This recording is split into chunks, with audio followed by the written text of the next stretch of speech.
Welcome back to the Michigan Business Beat, brought to you on the Michigan Business Network. I'm Chris Holman, broadcasting to you from remote, actually, but we are going to stay in the mid-Michigan area. Robert Hamor joins us right now, shareholder at Foster Swift Collins and Smith, offices in Southfield, the original office in Lansing, and of course, 6 branches across the state of Michigan. Robert, it's kind of interesting. Welcome back, because every time we have something that we don't totally understand, we have to call Robert, right? So Robert comes in, explains it all, and then life is good. We've been hearing a lot about this Airboss case. Can you bring us up to date and tell us what that is? Absolutely. Thanks for having me on again. So the Airboss case actually was a very recent Michigan Supreme Court decision. The case was captioned MSSC versus Airboss Flexible Products. And it was a fairly recent, probably within the last 6-9 months, decision that really upended the way that certain contracts, a certain little tranche of contracts are reviewed. And what Airboss dealt with was something called a release contract. So let's kind of categorize contracts just for a basic understanding. First, in business, you say, hey, I want to buy 500 widgets, right? Fixed, number, pretty simple, pretty standard, right? Probably what most contracts are. You also have something called like a requirements or an output contract. I will buy all of the widgets I need from you, or I will buy all of the widgets you can make, right? You see that in a lot of times in agricultural, right? And then you have these types of contracts that the Michigan Supreme Court found was a new classification of contracts called a release contract. And what that was is, and it's generally found in the automotive industry and some of the other manufacturing industries, we'll enter into a purchase order that dictates, price, all the terms and conditions, how they're going to be shipped, free on board my dock, your dock, what the specifications are, what the inspections are, all of those good stuff. And then we will tell you on an ongoing basis how often we want you to release products to us. So we enter into a contract on January 1st. On January 2nd, you send a release saying, hey, I need 500. On January 10th, you send a release saying, I need 300, right? And so on and so forth. And the Michigan Supreme Court kind of held that this was a different type of contract than what we've seen before. And what happened in the Airboss case was actually very interesting and unfortunately not uncommon in the industry, where they entered into this type of contract for the production of widgets, whatever, it was some automotive component. And at some point in time, one of the parties said, hey, you know what? I can't keep doing it at this price. I know we set into this purchase order that I ship you widgets for $500 each. My costs have gone up, my labor has gone up, materials have gone up, we have COVID, we have all of those sorts of things.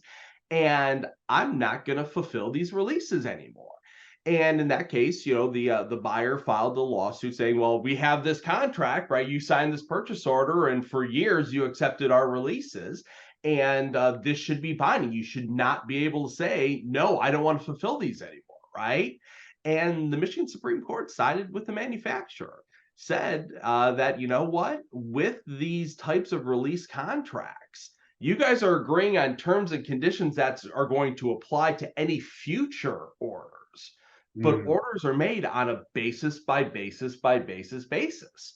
So again, there's very little predictability, there's very little reliability in these new types of release contracts, because someone can always say, hey, you know what? I don't want to fulfill these anymore. I'm done. I'm finished. We need to renegotiate. And there's no binding contract because the contract is not actually formed until that release is accepted. Really upended the industry. What's interesting to me is that somebody didn't put a COLA escalator in there or something that was automatic, that if, cost of goods goes up X%, so does cost of product. I don't know if that would have alleviated it or not. Yeah, well, and you know what? It would have probably have alleviated the underlying issue, but again, those business terms aren't always as easy as we want to negotiate, right? Especially when you deal with the larger entities, they want certainty as to price. Someone has to bear that risk, right? And that created a problem. So how are companies dealing with this? Sure. So what was argued by the buyer in this case is, even though it wasn't explicitly a requirements contract, it functionally was a requirements contract, right?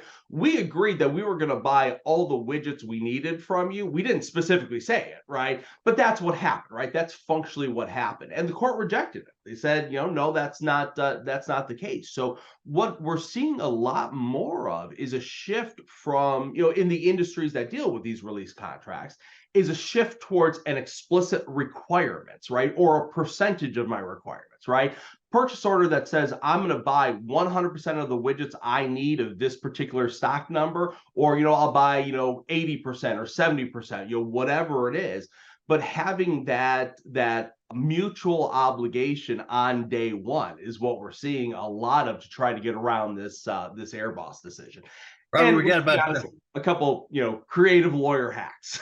Yeah, there you go. Okay, so we've got about 30 seconds. What industries are impacted most by this thing?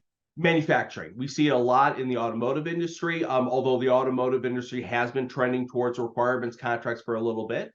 And we're also seeing it in defense and aerospace.